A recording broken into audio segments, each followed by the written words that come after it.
আমার জন্য যদি বাঁচে একটি প্রাণ, তাহলে কেন করব না আমি রক্তদান?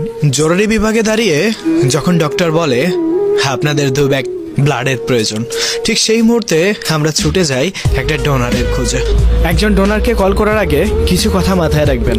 ডোনারের যাতায়াত খরচ, যে বেলায় রক্ত দিচ্ছে সেই বেলার খাবারের ব্যবস্থা, স্লাইন, পানি, ডাব এগুলা অবশ্যই খাওয়াতে হবে।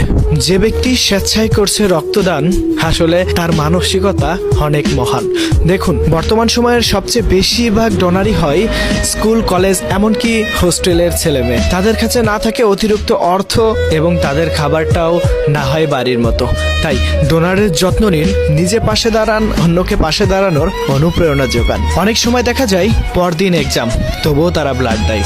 শুধু তাই নয়, এই শহরে এমন অনেক মানুষ আছে যারা নিয়মিত রক্তদান করে। তাদের মধ্যে কেউ শ্রমিক, কেউ ভ্যান চালক, অনেকেই আছে সারাদিন খেটে পেটে রাত্রে গিয়ে স্বেচ্ছায় ব্লাড দিয়ে আসে।